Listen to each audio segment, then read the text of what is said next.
It's an Aaron Rodgers world that pretty much everybody's paying rent in right now. Waiting for Rodgers, how are you able to remain so patient on that, Omar? I mean, somebody asked me about that the other day, and I can say, like, we don't really view our patience as a weakness. I view it as a strength. And we had some conversations, and we were engaged with him, and just felt really good about it, our chances. And we went through the evaluation process early, and felt like he was going to be the right guy for us if we could land the plane. And we were just willing to go. He did a great job of communicating with us. I don't know what the narrative was out there. It Oh, was I could tell you what the narrative was out there, Omar Khan. I mean, and it was how could an organization, and even Cam Hayward on his podcast kind of, hinted at it, and I jabbed at him as well for it. Like, we're the Steelers. If you want to play, come play. And so when you're saying he was communicative, was he was reaching out to you? Were you kind of erasing some texts and go, nah, I should back off, or did you say hit send? Like, was that part of the process? Seriously, Omar. Just open dialogue, and we knew where he stood. What was going on with him, and he knew where we were, and it just felt really, really comfortable with the process. Okay, and so in that regard, then my condolences on your season being over, because Rodgers threw an interception in his first attempt in training camp, Omar. my apologies to everybody in the organization.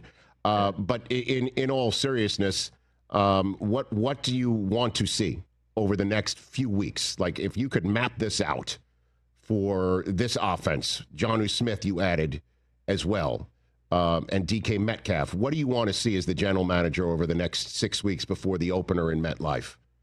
Yeah, that's a great question. I mean, the thing for me is I just want to see. We feel really good about the talent here, so just watching these guys evolve and come together, and that's the beauty of being here at St. Vincent College and going away for training camp. It's all football, and guys are getting to know each other, and it's just really the process of coming together as a team. And I've been a part of three teams that have been in the Super Bowl. We won two of them, and I've seen the impact of being here, and the camaraderie that's formed, and the cohesiveness. And I think if you speak to any Super Bowl champion, they'll tell you that how important the closest of the collective is in that locker room. And that's what we're here for, and that's what I'm looking forward to watch the progression here. We had our first practice yesterday, and lots more to come. What are you willing to share of the collaboration between Arthur Smith and Aaron Rodgers? How that works from your granular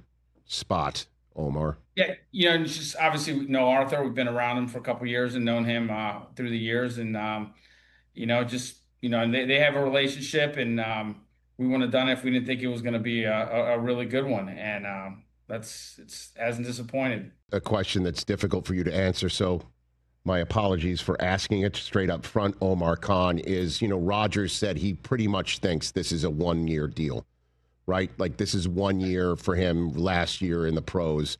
Do you envision any scenario in which this could be a longer stay in Pittsburgh if he's so inclined, Omar? I mean, sure. Obviously, we have to see how the season goes, but Sure. I absolutely, he's a young 41, and we're obviously taking it year by year, and that's where we're at. But we're not obviously not closing the door on anything. Catch the Rich Eisen Show live weekdays from 12 to 3 p.m. Eastern on Roku Sports Channel in the U.S.